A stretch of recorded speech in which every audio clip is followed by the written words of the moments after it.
Hey everyone, welcome back to a new video. Before I begin on the stories, I just wanted to mention, if you have your own personal scary story that you would like to send me for me to possibly narrate here on the channel, you can do so by sending it to southerncannibal.com. So if you have a personal true scary story that you'd like to share, please consider sending it my way. Now that all that's out of the way, let's begin.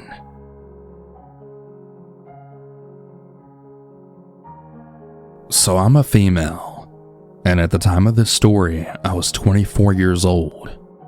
In 2018, I was living all alone in an apartment. I was on the 3rd floor, and across the building I lived in, there was an identical building. My downstairs neighbor was a girl named Ollie. I was visiting her at her place when she told me she had a crazy ex who was threatening her.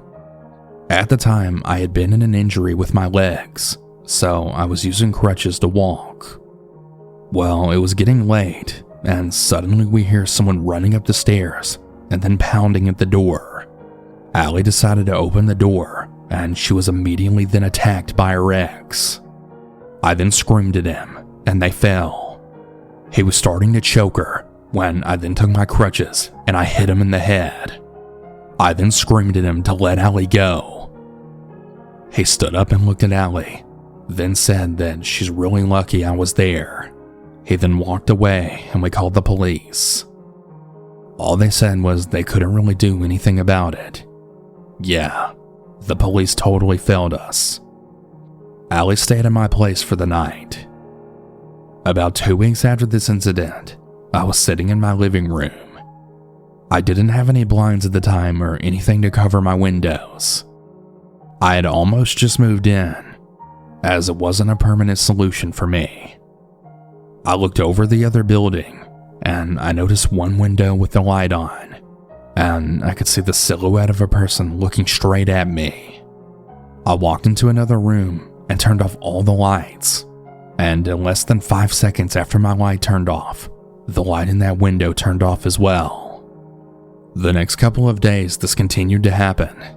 Every time my light was on, the window's light turned on, and then when I turned my light off, the light in that window turned off as well.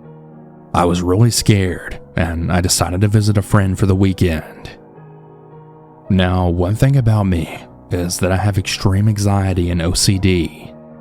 One of the things that I always do is I test the door handle 3 times whenever I lock the door and leave my home. I know for a fact that I did this before leaving. When I came home, however, I noticed that my door was not locked. I called the police and they came and searched my home. They didn't end up finding anything, and they left. I left my home again. I recorded it with my phone that I locked the door, and then again, tested the door handle 3 times. I went back to my friends, but of course, I was scared to be there. I then came back home again the next day. This time my door was broken, and there was clear footprints in my door from someone trying to kick my door in. I called the police again, and this time they made a report, and they then suggested I go to a family's house for a while. My door got replaced, and after about 10 days, I went home again. Nothing happened after this. I also got blinds to my windows, and I installed a Ring door camera. I then moved away 2 months after. I'm pretty damn sure it was my friend's crazy ex who was seeking revenge, but I can't prove it. I'm just really glad I got the fuck away from that place.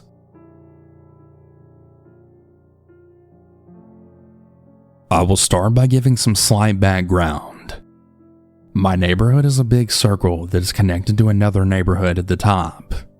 I guess you could say that I live in the side of the circle, in a cul-de-sac, and that the person in this story lives at the top of the neighborhood, right by the entrance to the next neighborhood.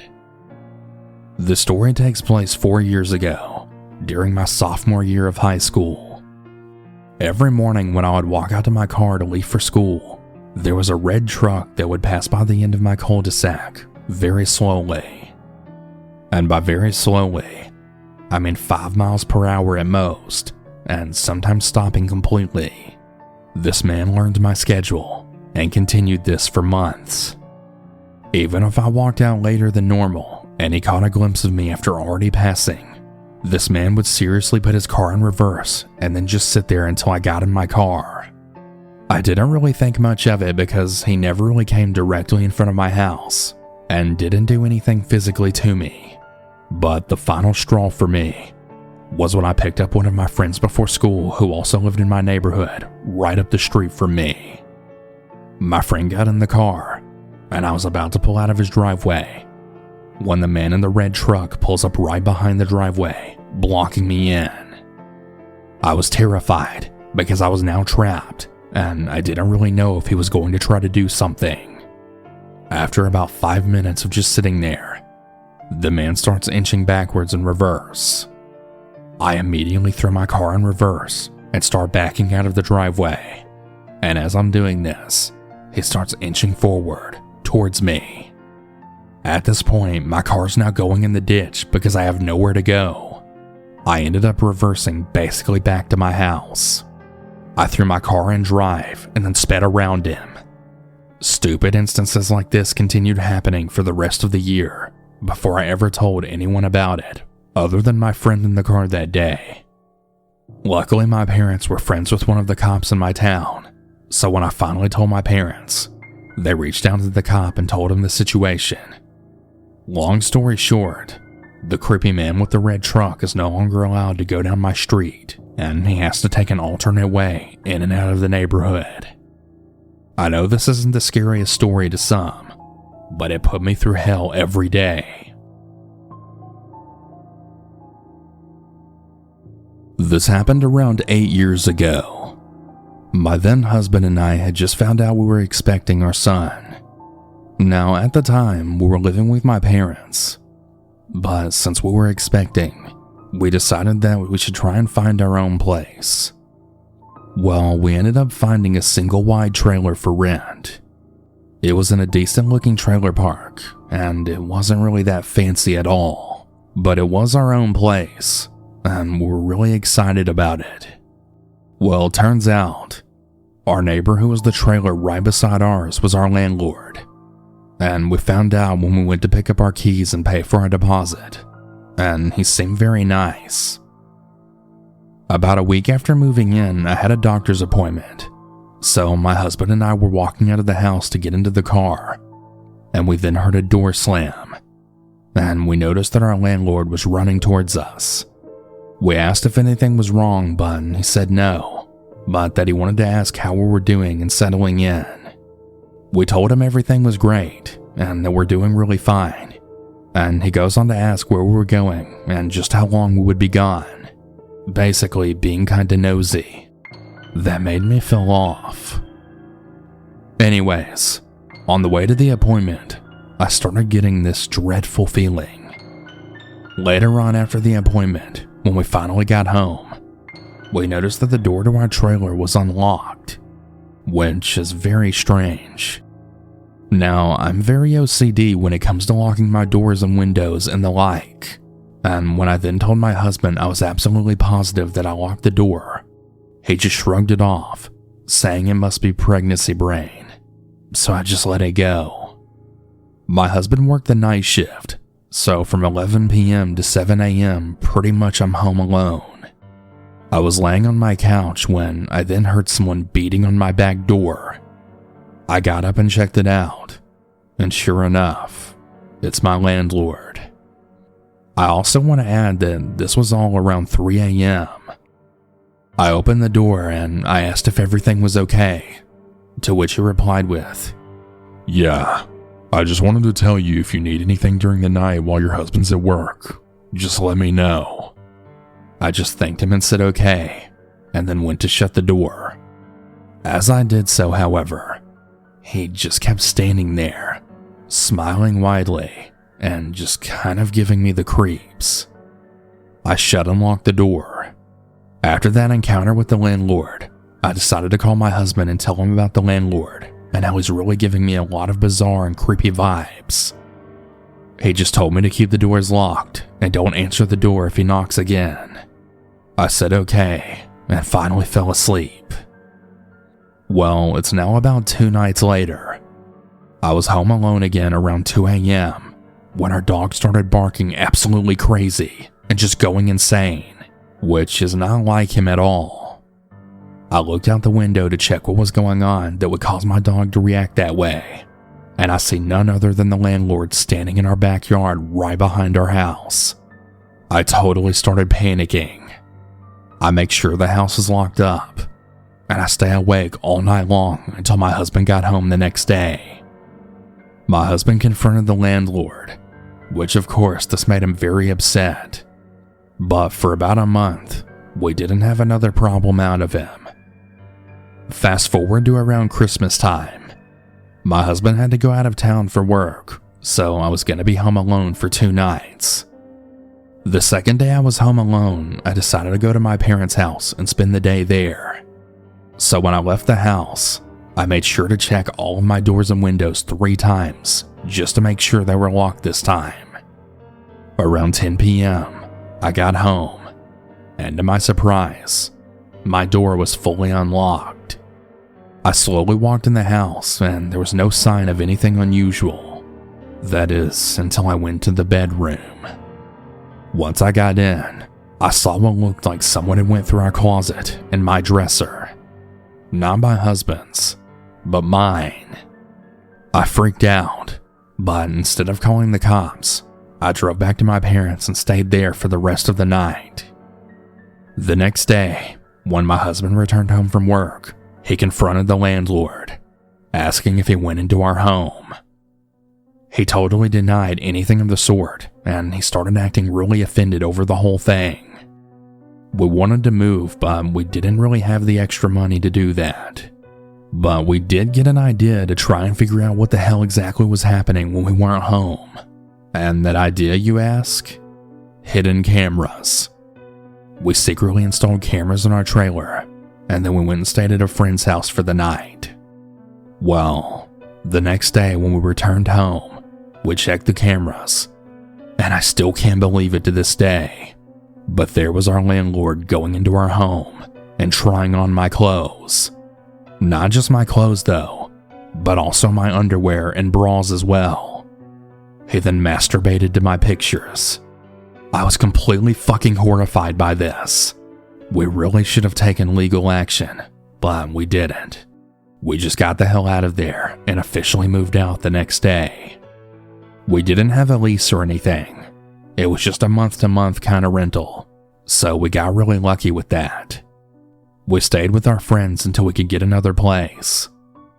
It's been about 8 years since this happened. Me and my husband split up, and I've since remarried. We both live in much safer areas now. But unfortunately, in order to get home, I always have to pass that trailer park. It always makes me sick to my stomach every time I see it.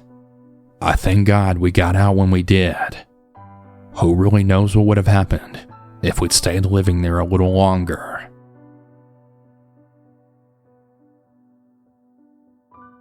Hi. So before we continue, I want to give a trigger warning for this story for sexual assault. So, I'm a trans man, and at the time of this story, it happened from when I was 4 to 8 years old. During the time of this story, I lived in a 2-story apartment complex. I lived on the 2nd floor, and I had lived in this place for most of my life at this point. My mom first met the antagonist of this story, who we'll call Bob. She had met him selling cookies, and he seemed like a really nice elderly guy. He was around 70 to 72 years old, and was really tall and skinny. After my mom and Bob talked for a few months, she introduced me to him. He seemed really cool, and my family hung out with him a lot, since he would babysit for us in return for my mom to help him with things, like grocery shopping, cleaning his house, baking, and sometimes driving him around to places. After about a month, he started having me sit very close to him, holding his hand or making food with him. He always gave me things like coloring books, cookies, and candy, which of course, me being so little, thought nothing of it, except that I thought I hit the jackpot in Friends. He would always let me play my favorite movies over and over without complaining. I knew a lot of my neighbors thought he was weird for this, but the others just thought he was a nice old man who needed help from time to time. The only times he wasn't weird was whenever my mom or anyone else was around. After maybe about 2 years or so, I was probably 6, and he started having me sit on his lap, which really weirded me out, and I didn't really know why, but it did. Then he told me it was polite to leave the bathroom door open. That also confused me since my mom said the exact opposite. One time I walked into the kitchen, and I straight up saw him with his penis out. When I was 7 years old, he started insulting me. I would stay the night in his room while he slept undressed, which was a big red flag, even for a kid. But I just brushed it off, being the dumbass that I was. Then, he started getting really touchy while I was watching my favorite movies, and I became more uncomfortable than I ever have been, and ever will be again. Maybe about 2 days later, I then told my mom the last time I saw him, he was smiling at me all gross and sick. Now that I'm older, I've actually learned that there were 19 other people, including myself and my sister, that he did this to, and most likely even more. Let this be a warning to everyone. Stranger danger isn't always true. Most of the time it's the people close to you who cause the most damage. Be safe out there.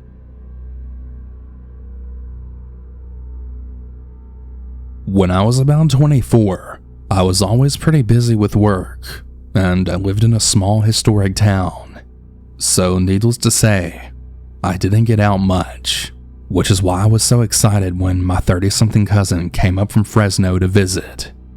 I was also excited when she wanted to go check out the scene on the first night that she stayed with me. As it turns out, she was a drinker, so we headed out to hit up the few small bars in my town. We only ended up finding one bar that was kind of happening. It had a pool table, plus it allowed smoking inside, so we were sold. I decided to sit at the bar, and my cousin headed off to play pool with some guys. As I'm sitting at the bar sipping my drink and checking my phone, I get a tap on my shoulder. I turn to see an older gentleman, whom I didn't really recognize right away.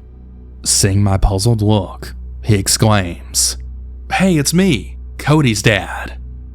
I then instantly realized then he's the father of a boy that I had dated in like the 8th grade when I was about 14. His dad seemed nice enough, but I did remember that he was a pretty stern character back then. Sometimes as a punishment for his son, he would have him dig trenches, even in the summertime, in the hard pan rocky ground. I could even remember hanging out at his house back in the day and just getting a bad gut feeling about his dad. Though I never really experienced anything around his dad that would really justify that feeling. So of course, I was really surprised he even recognized me at all those years later.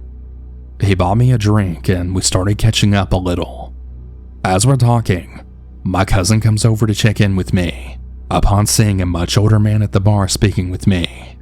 Eventually he suggested that we go outside to smoke, since the bar was getting pretty smoky. Once we were outside though, I realized we were pretty much all alone. That was fine, I figured, since he was always one of my distant neighbors that I had known off and on over the years. But I figured wrong, and I began to understand that as he then started asking me more personal questions. He started asking me about whether or not I had a boyfriend, or if I'd ever considered dating an older guy. I started getting uncomfortable, so I then suggested that we go back inside, where it was a bit warmer. But again, after a few minutes, he wanted to go back outside. At that point though, I was already trying to blow him off politely. My cousin was seeing this, since she was walking over again to check in with me. She gave me a sort of warning look before turning and walking back to her game of pool. As the night progressed, he continued to try and get me to go outside with him. This time though, he wanted to go to his truck. Finally, he grabbed my arm and tried pulling me outside with him. Thank God for my cousin. She seemed to materialize right out of nowhere, and she grabbed my other arm, then yelling, "Fuck off, dude!" He immediately backed right off, and he then disappeared into the small crowd toward the back exit. For the rest of that night, we really enjoyed ourselves, and we had some much needed fun. It wasn't until about 6 months later that I heard a horrifying story about him from another neighbor. I was told that he was in prison, probably for life. Apparently, he had been stalking and watching his soon-to-be ex-wife at their former home for months. Eventually, he had decided to try and straight-up kidnap her, tying her up and gagging her. He then put her in his truck and back seat, and then drove her down towards Mexico. Well, in Los Angeles, California, he decided they should stop for the night, as it was about an 8-hour drive from our hometown. All night on that stay, he repeatedly beat and tortured her. He had apparently told her that he was going to take her to Mexico to kill her. He had been treating her like that for years. I knew upon hearing that my bad feeling as a kid was justified. I'm now getting chills just writing this part. Somehow, though, she had actually managed to escape his brutal attack that night. He was then arrested pretty quick after that. So yeah, what a fucking psycho he was.